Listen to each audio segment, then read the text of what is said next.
from CD. It should say rip, but they use copy. So what you do is click on that, hit this. So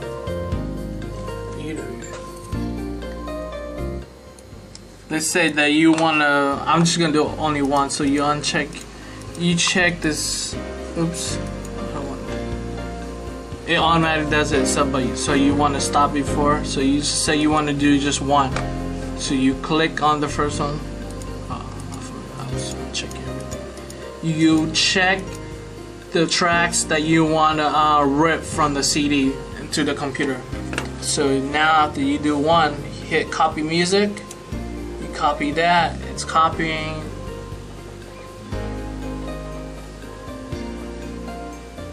Takes a couple of seconds. Okay, now it's so now you're just like, oh, where's it copying to? What folder? You go to your start button, hit my music, unknown artist again.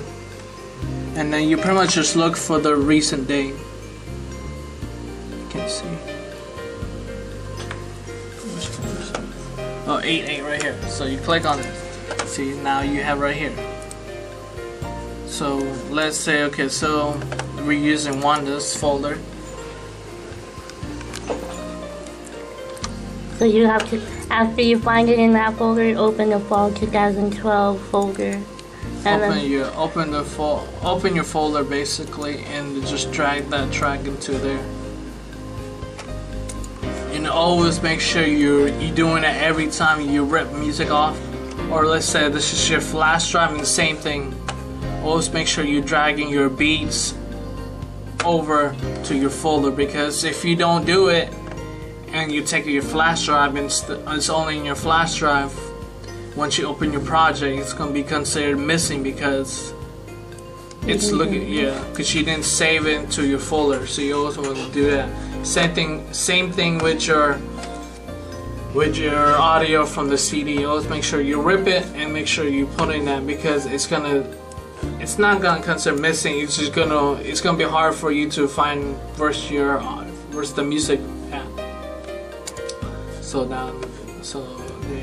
So that's how you rip a music from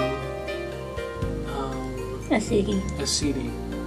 So for more information, contact me, facebook.com DJJOD. Thank you. So I'm gonna show you some tricks on things. So we're gonna do something right now.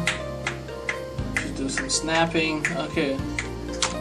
So now we do some little basic editing. So you could either go to the edit track. Wait, can you do that again? You could either go to the edit side right here, or you could even just double click your audio and see how it is. And the first thing you always want to make sure it's there should be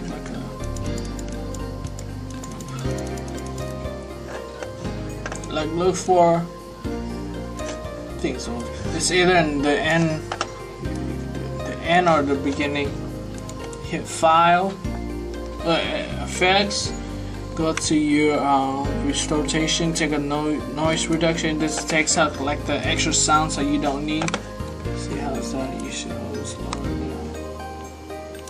it down. It's better when you actually have like a real audio going, especially when you're recording. So now make sure everything's all highlight, hit edit, and repeat last command, and does it by itself. Okay. Let's say, yeah, you don't want the peaking sound. Let's say you don't like that. All you do is just highlight it. You could either, if you want to keep that extra space there, you could just lower down the knob. In this lab, you could lower it down because there's a knob here, but on the other side there's no knob, so you just have to delete it off. And the other way, you could also delete it or hit mute to mute it itself. Oh yeah, so the other side, just hit mute, it'll mute it.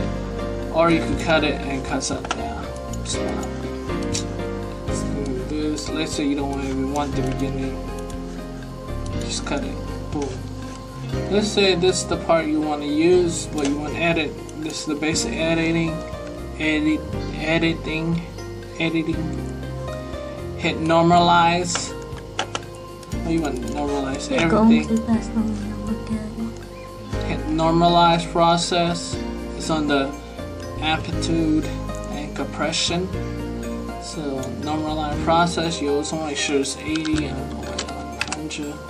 So this just brings out the audio more crisp and louder. And let's say there's certain parts that you want to use, go effects, go again amplitude and compression. You could do hard dynamic processing, and this is just for if they know how to really use this, then they could go and work through it. Different thing means for a different effect. I'm not really gonna go into details on each one. So of course, like when you're done, you just, let's say this is what you want to do, and to do multiple tracks, let's say, and especially in this works more for like radio shows or like tracks, when the music tracks. Let's do one at a time. Let's do when they're doing like a recording of for the movie or even audio, like a show, radio show. So, and you don't worry about which goes. You could always which one you want to use, but always make sure the one you used before it's on this arm, because yeah, you don't want to record over it. Only one can be armed at a time. No, you could do it two. But it would be recorded on both sides. On both tracks. Mm-hmm. But there's no really point for that anyways. But yeah, so when you do that,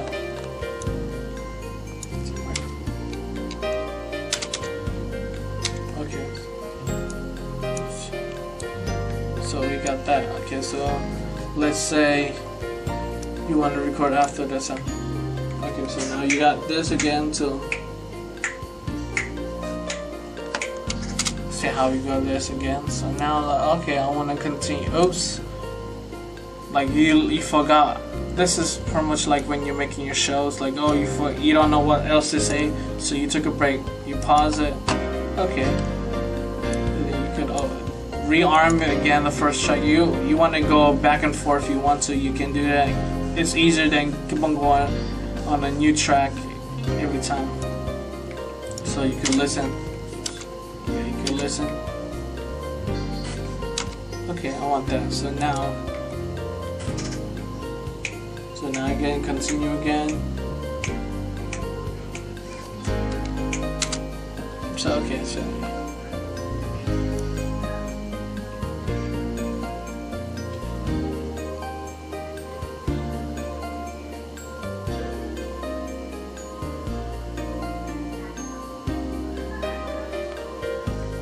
yeah, so now you got this.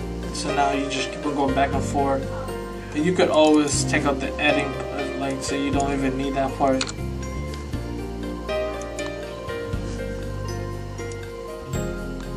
you move that, or that one, or you could do like this. It's a right and left arrow, and it's on towards the end. So you look at towards the end or the beginning. Do that.